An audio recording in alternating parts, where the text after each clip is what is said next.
Hey guys, in today's video I want to talk about the top 3 martial arts movie stars who inspired popular video game characters. So number 3 on the list is Wesley Snipes, inspiring the character Raven from the Tekken series. Raven really comes across as a mix between two very popular characters that Wesley Snipes has portrayed in film. Blade, of course, being one, and Simon Phoenix from Demolition Man being the other. Both of those characters are highly skilled fighters like Wesley Snipes himself, and those skills were carried over to Raven, whose ninjutsu skills are demonstrated here. The character is an international intelligence agent and first appeared in Tekken 5 in 2004, the same year Wesley Snipes came out with Blade Trinity.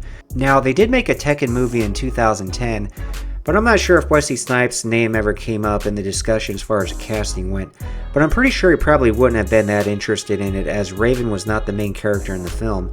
Rather, it was centered around the character Jin Kazama, played by John Fu.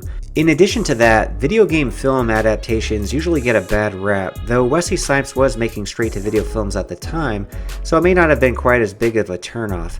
Though it was also around this time that Snipes would have to do his stint in prison because of tax evasion. The actor who did play Raven was Darren Dewitt Henson, by the way, who aside from acting is also a dancer and choreographer and who has choreographed several music videos from popular artists such as Britney Spears, Backstreet Boys, and NSYNC. Aside from the Raven character that was inspired by Wesley Snipes, there were also a few games based on Wesley Snipes movies, for example Blade 1 and Blade 2, and prior to that Demolition Man. I actually had a copy of Demolition Man back in the day on the 3DO. It was pretty good. It mixed genres. For example, there were elements of fighting, shooting, and driving. It was pretty fun. And one more video game tie-in here for Wesley Snipes. There was a game that he voiced while doing his stint in prison for tax evasion, which was released on August 11th, 2011, called Julius Styles The International. Wesley Snipes said, "This project was inspired by my desire to bring my Art of War, Murder at 1600, and Passenger 57 characters into the game world." It's funny he'd mention those, as Namco, the creator of Tekken, already did a good job of bringing his Blade and Demolition Man characters into the game world. He goes on to say that Julius Styles will offer something for both the mind game strategist and the kick-ass special ops warrior lover. I love games that challenge my mind and reflexes. Julius Styles pits your street knowledge, survival skills with your academic intellect and spiritual intuition. I'm gonna have to check that game out, I'm curious. If you like or want to know more about Wesley Snipes, by the way, make sure to check out my video on him here. I'll link it in the description below. So number 2 on this list is Jean-Claude Van Damme, who inspired the character Johnny Cage from Mortal Kombat. After the success of Universal Soldier, the producers of that film approached Midway to make a game based on that movie, but the deal fell through.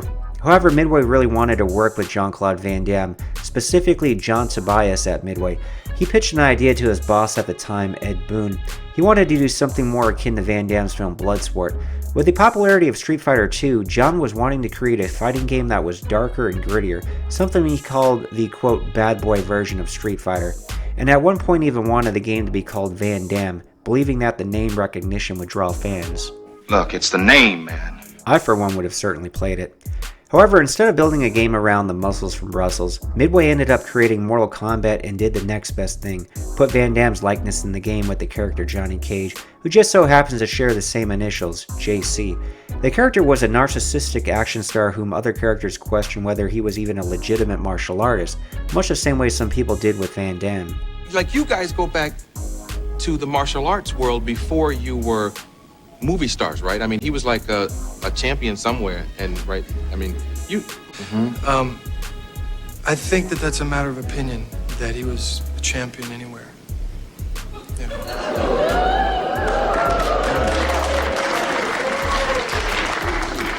I do want to point out that it's way more likely than not that Van Damme did actually have a legitimate competitive record back in the day, as evidence has since surfaced online. To take things even further, Johnny Cage, at least in the original Mortal Kombat, even shares a similar outfit to the one Van Damme wore in Bloodsport. Johnny Cage even rips off one of Van Damme's moves from Bloodsport, the infamous splits punch to the groin. A film based on the Mortal Kombat video game was released in 1995 by New Line Cinema. Van Damme was actually offered to play the role of Johnny Cage, but in an ironic twist of fate, had to turn it down as he had already signed on to do Mortal Kombat's main competition, the Street Fighter film, which was released in 1994. The role of Johnny Cage, by the way, was played by Lyndon Ashby, who at least pulled off Van Damme's signature Bloodsport split punch move in the film. As far as a Universal Soldier video game goes, there was one produced, but it wasn't put out by Midway, rather Accolade. There was also a video game based on Van Damme's hit film Time Cop. But what's more interesting is that the Street Fighter was a video game adapted into a movie, which was then adapted back into a video game. 1995 Street Fighter the movie game would take a page out of Mortal Kombat's playbook and utilize digitized characters. So this was really the closest you get to play Van Damme in a video game, in my opinion, complete with his helicopter kick and all. Reviews for the game overall weren't that great, and they used to complain about the clunky controls, but I will say I had a copy on the Sega Saturn and I absolutely loved playing it, mainly because I can control Jean-Claude Van Damme. If you're a fan of Van Damme, make sure to check out my 10 amazing facts about Jean-Claude Van Damme video, by the way. I'll of course link that in the description below. So number 1 on the list is none other than Bruce Lee, but you really can't pinpoint him down to a single primary character that was inspired by him, since there were so many in the video game world.